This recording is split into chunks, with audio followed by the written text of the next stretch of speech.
Hey team, I'm back. Sorry about that. Hey, I just wanted to share with you guys a quick thought I had on forming and referrals. If you watched the team call recording from this past Tuesday, I talked a little bit about this on that call, mostly about the strategy that Dani Johnson uses when she speaks about form. So if you don't know, Dani Johnson is a business mentor.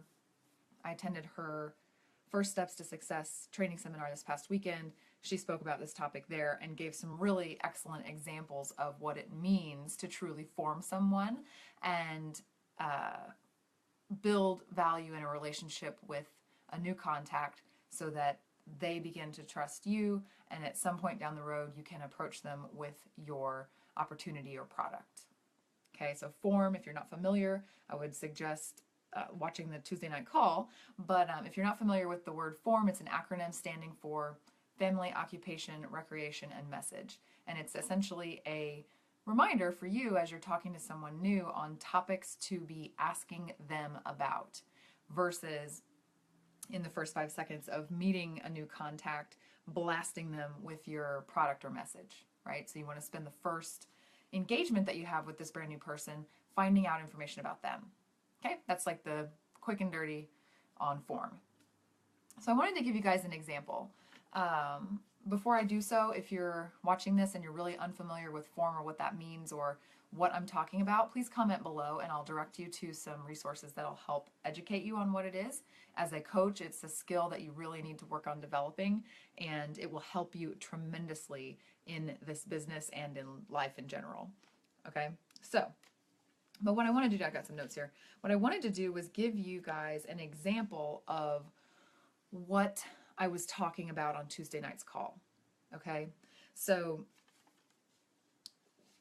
what Dani Johnson suggests is that when you come across a new contact, whether they're from your warm market or completely from your cold market, like somebody you bump into at an event or at the grocery store or anywhere, right? That you need to approach that person in a way that builds trust. The fastest way to build trust with any human being is to be interested in them and not leading with an agenda that you might have, such as your product, service, or company, right? So that basically just means that your approach to a new contact in conversation is all driven by questions. That's where form comes in. You're going to be asking them questions about family, occupation, recreation, and then message we'll get to in a second. But one thing that I always, whenever somebody tells me you need to do something, like in this case, you need to be forming people, I always immediately think, why? What is why? Like, I'm not just going to do it blindly. I need to know why. And so let me tell you why. It's proven, like some statistic or science, that every human being knows approximately 2,000 people. All right, just if you literally sat down and wrote out everybody that you know, whether you're good friends, acquaintances, or haven't talked in years, you know approximately 2,000 people. So when you're next time you're standing in the grocery line or waiting in the, line at the post office or whatever, consider the people around you as centers of influence. They know and can have some influence over approximately 2,000 people, likely 2,000 people that you don't know yet. So the value in making conversation with someone that you don't know well is that you build trust with them, and who knows, they may not be your next rock star coach or your next rock star challenger, but through them, you may be able to meet someone that is going to be an active, amazing contributor to your business, to your life, to your livelihood. Okay, so think of it that way, that when you initially contact a person, again, cold or warm, I have tons of people on my Facebook who I've known since elementary school, but we've really still never really gotten to know each other. That's, where I would go and form them, even though we've known each other for 20 years, sort of. Think of those people as, you're not trying to get them to join your business. You're not trying to get them to join your challenge. You're trying to build a relationship with them so that if it is the right time for them, they will trust you enough to participate. But if it's not the right time for them, if you have that relationship trust, they will be 1,000 times more likely to refer you to someone else that they know. which is the entire point. Okay? So think of people as a center of influence of approximately 2,000 people. So if every day you go out and are building relationships, being friendly to 10 people a day, you're basically contacting 10 times 2,000 people per day. You know, you're spreading your fingers into that kind of market. When you think about it that way, it's easy to realize how you can never possibly run out of people to talk to as long as you're building relationships and opening those gateways that these new people represent to the next 2,000 people that they know. All right, so that's all the preaching I'm going to do. I'm going to give you guys an example. Hopefully this is making sense. If it is, give me a thumbs up or comment below if you've got questions if I'm confusing the crap out of you. So last night I went to a networking event. I don't normally go to networking events. They kind of make me uncomfortable, but I'm working on getting out of my comfort zone and meeting more people face to face this year. It's a personal goal, and it went great, you know, as most new things always do, even though you might be scared of them in the beginning. So I went to this networking event with the intention of meeting new people, practicing my conversation skills, and coming away with at least one or more pieces of contact information for people that I met there. Succeeded on all three. I went, even though I was scared. I talked to people. 10 of them, I didn't get their contact information. One of them, I got a really good conversation going, and I got connected with her on Facebook today. Okay, so that was the mission of this exercise, was to make a connection and start building that relationship. So here's what Dani says. And she says when you go to an event like that or you meet somebody like that, you want to spend the time asking them questions about them. You know, how long have you lived here? What do you do for work? What do you like about what you do for work? You know, what do you like to do for fun? Those kind of things. These are all questions where you're driving the conversation to glean information about them. As you're asking the questions, you're learning things about them, like my new friend, Shanette. She works for CSX. She's a personal assistant. She's been in Jacksonville 9 years. She and her mom live here alone, away from the rest of their family, so she's a little bit isolated. Based on the timing she gave me, I think she's almost 45 years old, but she looks really freaking young. Her mom had a stroke 6 years ago, and she is now her sole caretaker. So again, she's here by herself with her mom.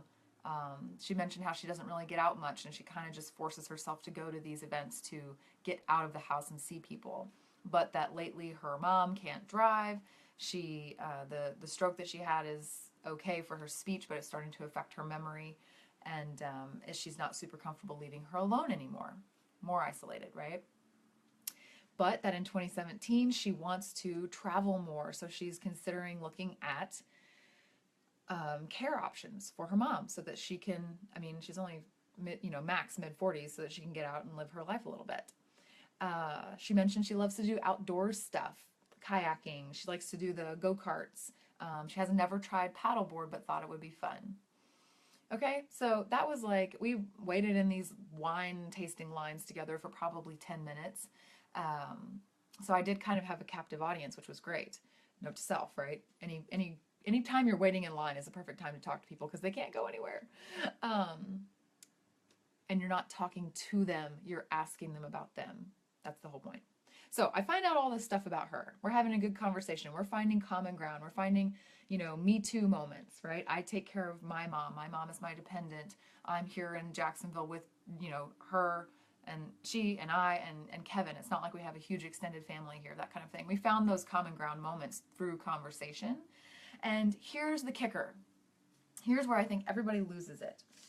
Once you have that conversation, I've made a new friend with Shanette. I know a lot about her. Now I've heard from what she said, things that she might need. She feels isolated. She might need a friend to call her up and say, hey, let's go for coffee and get out of the house. That's something that she might need. She likes to go out and do fun activities, but doesn't really like going to them alone. She said that. She's like, I can't believe I'm here by myself. I never do that. Might need a friend to call her up and say, hey, I don't want to go to this thing alone either. You want to go with me? Things that she might need, a referral to somebody who lives on her side of town who could potentially take care of her mom for her so that she could get out of her house and go live some life, right? I had another one. I don't remember what it was. Anyway, those are things that I heard from what she said while I was forming her that she needs. Okay? She did not say, I need a fitness program, I need a shake. I mean, she did say she loves chocolate, so that could be something we explore down the road.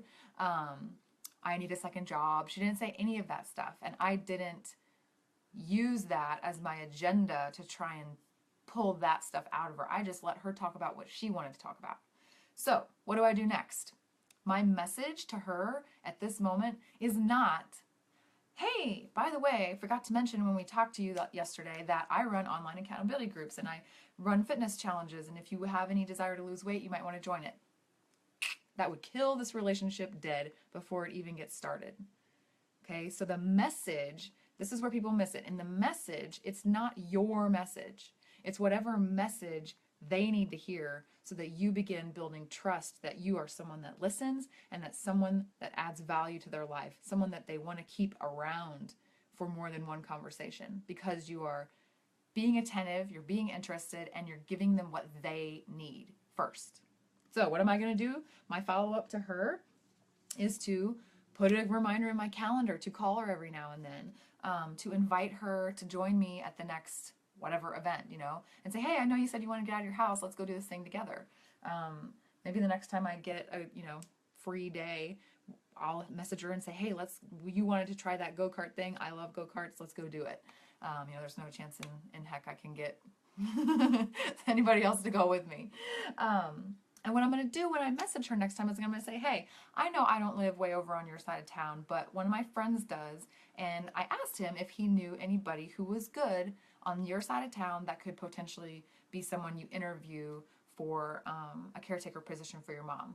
So here's his number. Here's who he suggested. You just might want to check it out, but I thought, I'd pop that your way just because, right?